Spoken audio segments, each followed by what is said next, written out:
Hello and welcome to Social Media Weekly episode 10th June 2020. Social Media Weekly is brought to you by Virtual Palace Marketing, rehumanizing your marketing experience. My name is Sean. And I'm JK. This week's news, Trump's executive order faces backlash. LinkedIn adds retargeting capabilities.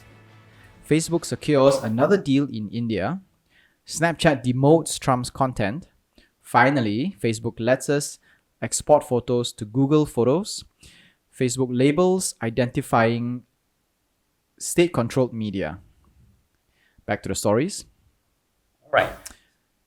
I'll take it this Okay, sure. Trump's executive order faces backlash. Remember last week when we discussed Trump's tussle with Twitter, right? We took a bit of time doing this. The president moved to sign an executive order that will hold social media platforms liable for all content that was shared on their platforms. This will, in the president's thoughts, right, force the social platforms to censor the content, so that they won't be charged or sued by the government for many things. The Center of Democracy and Technology, CDT, files a lawsuit against this order. It said that the order was just a retaliation move against Twitter, so saying that it's a very personal thing instead of an objective move, and it was a bad move by the government wielding its power against critics.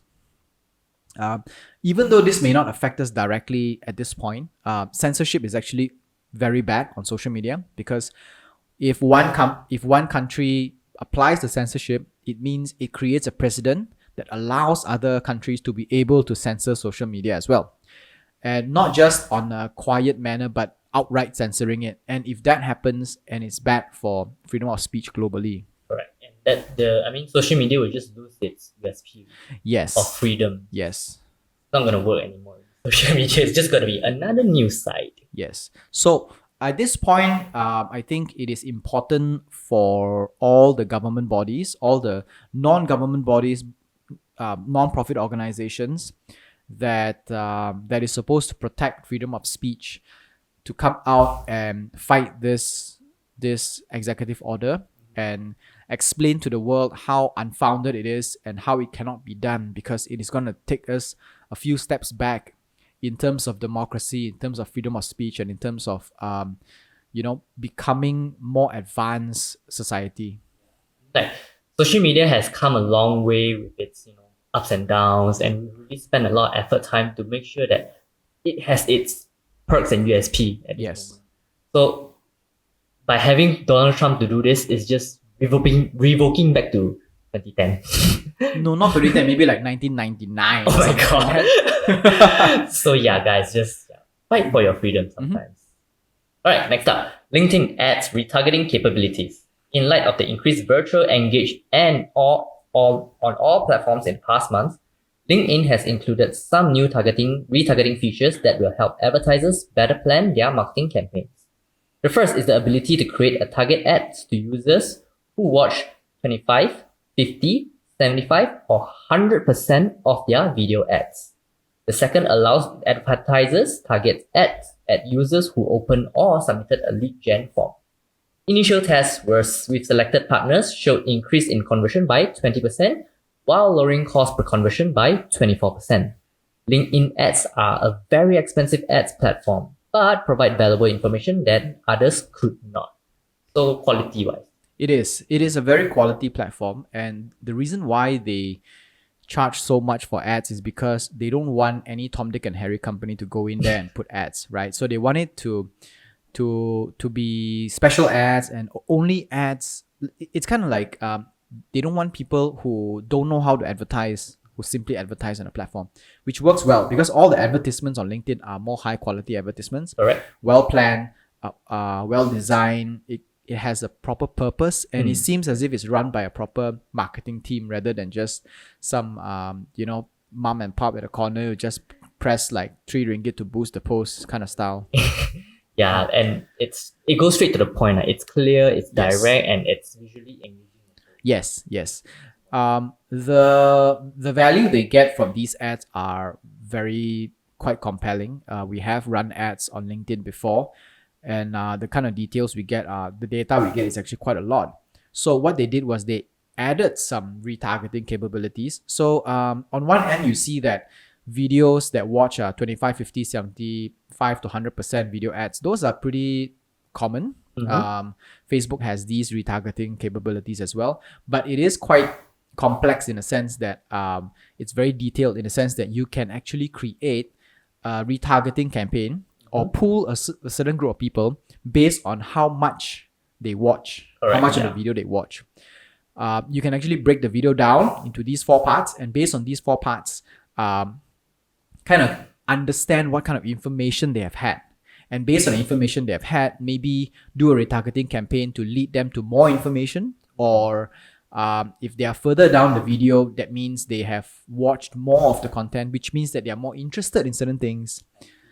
So it's sort of like balancing the gauge between information and sales. It depends on how the video is structured. Okay. So the marketing team that creates the video should also be able to see, based on the different stages of the video, what kind of information the viewer has already gotten and what information they haven't gotten yet. And based on that, they can actually run retargeting campaigns with different meanings, different messages. Don't target the same information again and again.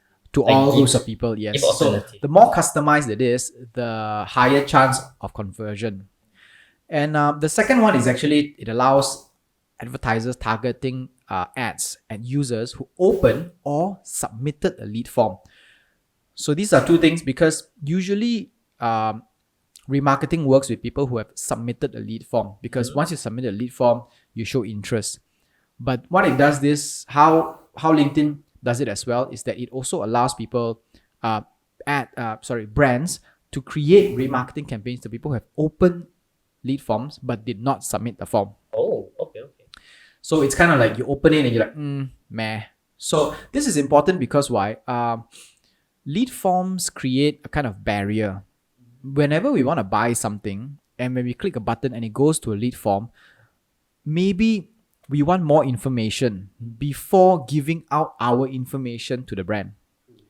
If that happens, there are people who would click the button, go to a lead form, and do not continue because they don't want to give information to the brand. They thought they would go to a website, right? So you can actually run a remarketing campaign for these groups of people and say, hey, we realized that you did not fill in the lead form. Perhaps you would like to know more information about what we are selling first. Then you lead them to a website with a proper landing page with all the information they need, and then lead them back to the lead form after that. Meaning it's building more trust with them. In a way, giving them more information before they make commitment. The purchasing behavior is very different depending on how much commitment we have. Right. Like I always say, use the comparison between buying a pack of bubble gum and buying a car. When you buy a pack of bubble gum, you just buy. You like it, you buy, and worst come to worst, if you don't like it, you throw it away, right? And at most, you lose a couple of bucks. But when you buy a car, you're possibly going to be paying for it for the next 7 to 8 years to 9 years, and you'll be dealing with a lot of maintenance problems and reselling. So there is a lot of decision making that goes into buying a car. So because of that, they will need more information, and they need to plan for a longer term. So because of that, let's say if I want to buy a car, I see a car advertisement and I go to a lead form, me personally, chances are I will not fill in the lead form, because I would prefer to go to a website and see more about the car, the variations, the colors that they have, how it looks inside, how it looks outside, what are the specs. Yeah. Okay. Or at least like a lead form to lead to a display schedule. It won't be a lead form. I don't want to fill in a lead form. At all? For scheduling? No, because personally, I will make an appointment when I'm interested to buy, or I'm interested to find out more. But I need to be able to know at least a little bit first. So I get to see photos of it, videos of it, read the specs and everything. And then at the end of that, if I'm still interested, I will probably book for a appointment. Test drive. Oh, test drive. So means straight we skip the salesperson. Well, when you book for a test drive, a salesperson will be assigned to you. Yeah. Right. So then once the test drive is done, then I will decide whether or not I want to buy. So it's a step-by-step process. But a bubble gum is like, $1 only. You want it, you buy. Yeah. So that's the cost. That's the difference. Yeah. So it's nice that LinkedIn lets marketers and lets brands do retargeting campaigns based on these, and if your marketers know how to do this well, they can fully utilize the retargeting capabilities. All opportunity cost. Yes. Next up, Facebook secures another deal in India. Am I reading this or? You want to get? Yes, Okay. this is mine. Facebook secures another deal in India. The social media giant entered into a global deal with Sarigama, India's top music label, to license its music for videos and other social experiences across its services. This comes just weeks after Spotify also signed a deal with the same company, Sarigama. Facebook, however, wants to use the music for videos, stories via music stickers, and the ability to add songs to users' Facebook profiles. After last week's NPE collab released, it is clearer now what Facebook is trying to do, which is to double down on competing with TikTok by using music as a means to expand social media usability. I think yes, I think it's quite clear now. Facebook is very aggressively targeting TikTok, and they feel threatened by TikTok's rise and dominance, especially in the past few months during the COVID-19 lockdowns. Everybody's been using TikTok a lot more, and so much so that they are shooting on TikTok and they're using TikTok and they're actually sharing a lot of content on Instagram and Facebook as well. So I think Facebook needs to figure out how to do this, and they have found one of the many formulas that make TikTok good, which is music, licensed music. And being that Facebook is aggressively trying to go into India, and that India is quite against Chinese apps, because remember last week or 2 weeks ago we talked about this delete China app that came out.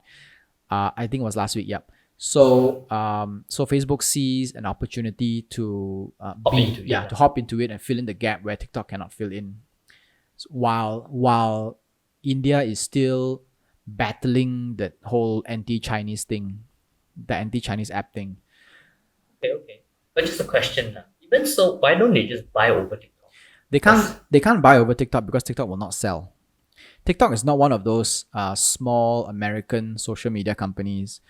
TikTok knows that they are becoming a phenomenon. TikTok knows that they are doing very well, and because of that, I think Facebook knows that for this battle, they cannot just use their money and buy. They have to compete.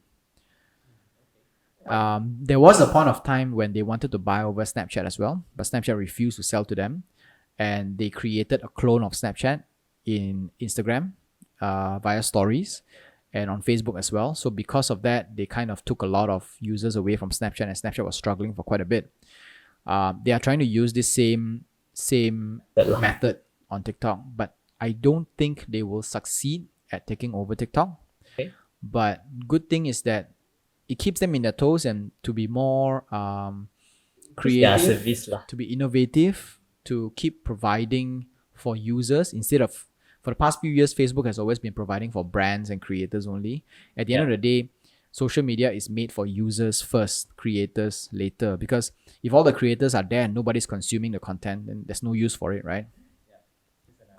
Blank social media. Yeah, exactly. So social media needs to care about the users first instead of making money first. Right, next up, Snapchat demotes Trump's content. Trump's account will no longer be promoted on the Discover tab on Snapchat. Trump has been posting violent statements on Twitter, which initially led Twitter to flag his tweet. The content will still be accessible, so users will need to search it. Snapchat spokesperson said that we will not amplify voices who incite racial violence and injustice by giving them free promotion on Discover. At this point, I think Facebook is the only social media platform that is not demoting Trump's content. Yeah, I don't know. Yeah. Your fight lah. So I think Facebook is politically motivated in a way that they care about making friends with people in high places, compared to Twitter and Snapchat, who care about protecting the platform and everybody who's using the platform. And what Snapchat is doing is actually quite good. So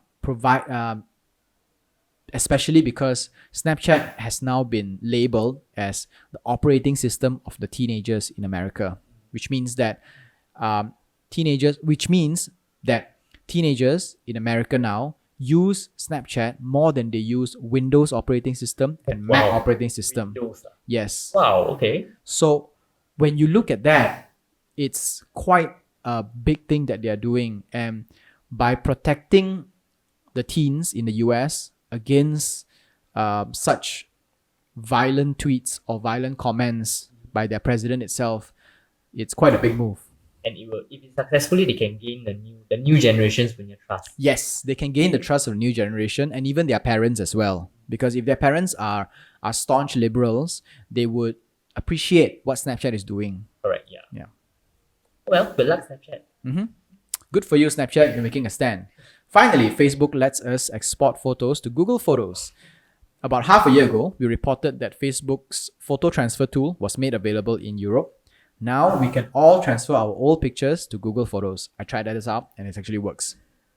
So how you're going to do that is, I don't know if it works on mobile, but it works on desktop. So I tried it on desktop. So you go to settings, then you go to your Facebook information, then you go to transfer a copy of your photos or videos.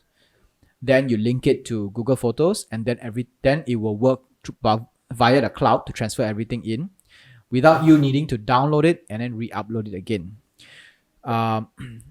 What you need to do in order to prepare for this is your Google Photos import should be on the mode that is the free mode, because Google Photos has two modes of storage. One is the original, which means if you have a photo or video of like, let's say 4K or 8K, right? It saves it as 4K and 8K. Okay. If it's an original format, what happens is Google only allows 15 gigabytes worth of storage. Yep, correct. But if it's in high quality, means it's not the original format, but it's high quality enough that you can reuse it on social media so it won't look degraded, then it's unlimited.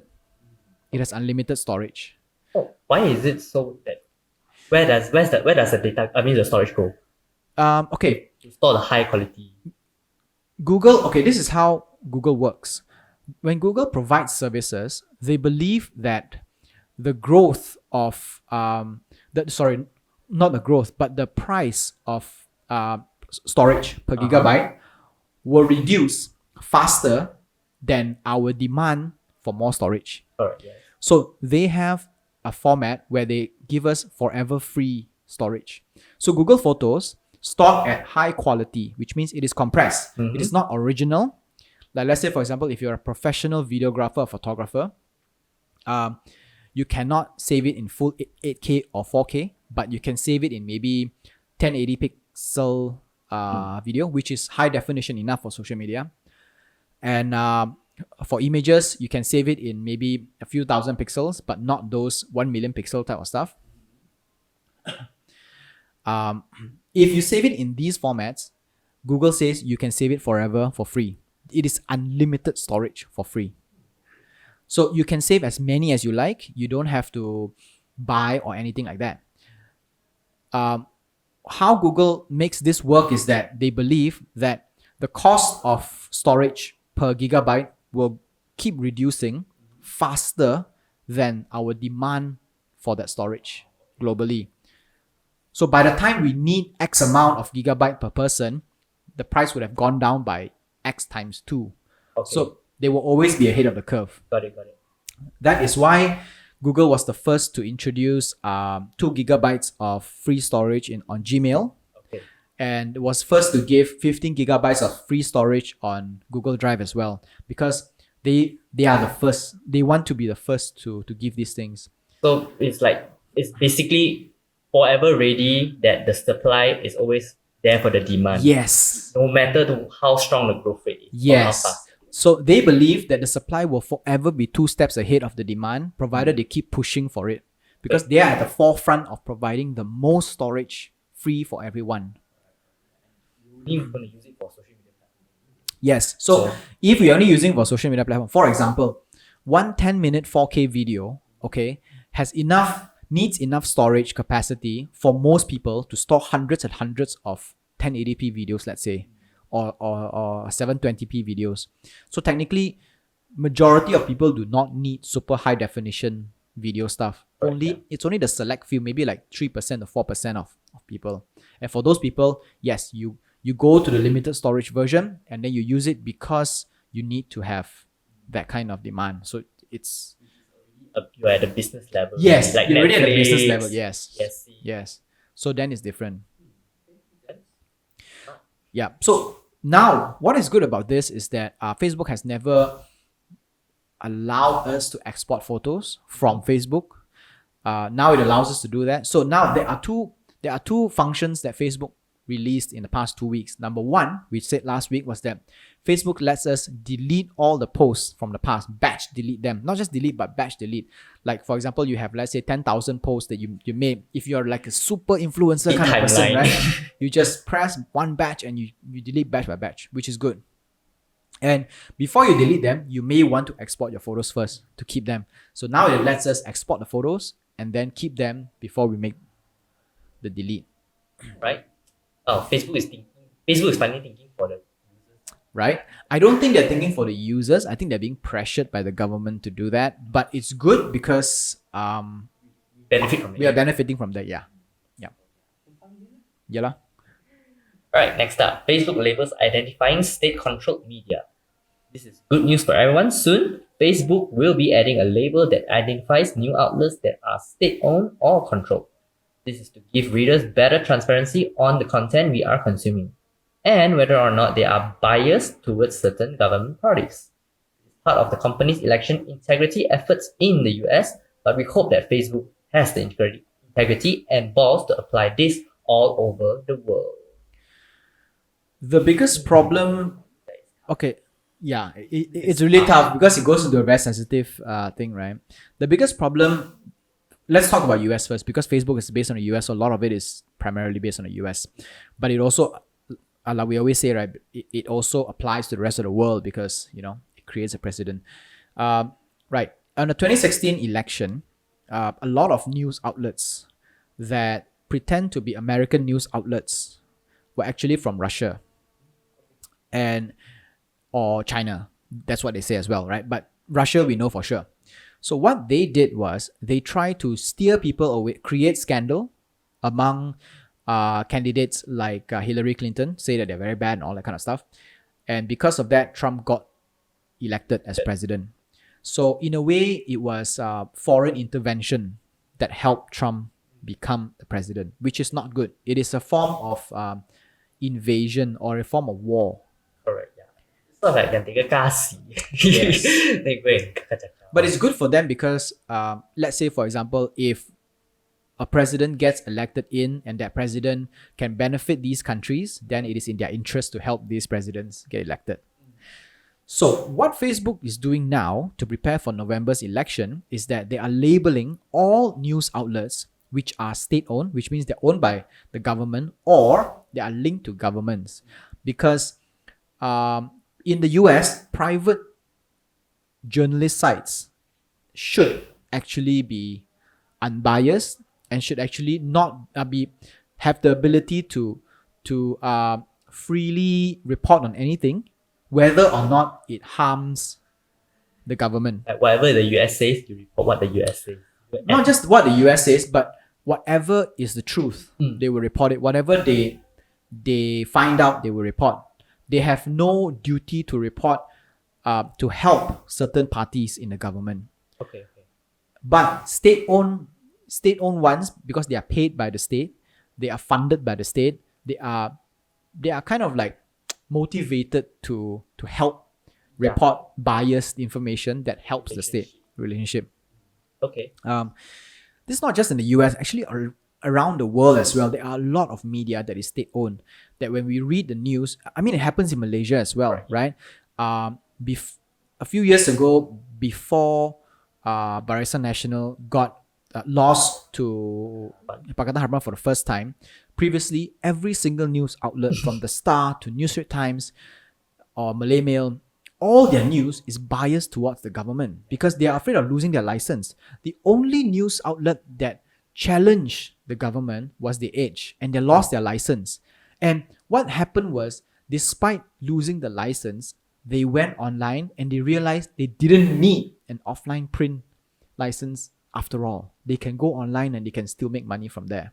Because it's connected straight to the user. Yes. User wants to know the truth. Yes. So so this is the kind of situation we are in. The news outlets are pressured by the ruling government to be biased towards them. If Facebook actually puts a label on every single news outlet in Malaysia, whether it's tabloid like Says or Chili Sauce or whatever, or the main ones like the Star, Malay Mail, New Straits Times, right? If they tag it to say that this news outlet is associated with the government, then when we read it, we will be like, okay, you know what? We will reconsider the truth. We will be like, I think this news is biased towards this side because they are funded by this side. So it's a sort of like says post an article and then down there government link. Let's And say then yes. star. Yeah, let's say. Okay. So, Facebook will put like a little subtitle, like a little Like a footer that banner. says is a state-owned media company. Let's say. It's the same thing like the Instagram, you know, like some of the posts sponsored by the what you call that? Like brand one. in partnership with the In brand. partnership, Yes. yeah. So something like that, lor. Yes. Partnership with Yeah. government. So- Partnership with Barisan Nasional. So, like for example, when we look at stuff, when we watch videos, reviews on YouTube, let's say you want to buy a headphone, right? When you want to buy a headphone, you look for a reviewer. You want to look for a reviewer who's not biased towards or against something, like giving it proper review. Because when you use it and you don't care about who's paying and who's sponsoring the content, the ones like the reviewers that are not sponsored by certain hardware companies, usually give unbiased reviews. Correct, yeah. Because for example, if you want to review let's say a Sonic Gear headset, right? And Sonic Gear sponsors your post. Dude, that is clearly an ad. You cannot say bad things about Sonic Gear because you are paid by Sonic Gear to run the To video. say the good things about them. Yes. So it's the same concept. State-owned media works the same way because the hand that feed you, you cannot bite that same hand, right? So that's You're like, actually not that bad lah. Then you're like, okay. At the end, yeah. So Sekali. that's the concept lah. Yes. All right. So that's all for Social Media Weekly this week. Social Media Weekly podcast is available on Anchor FM, Google Podcasts, Apple Podcasts, Spotify, and more. Our full videos are available on YouTube, and we post bits and clips on Instagram and Facebook. This is Social Media Weekly episode 10 June 2020. My name is Sean. And I'm JK. Au revoir. Sayonara.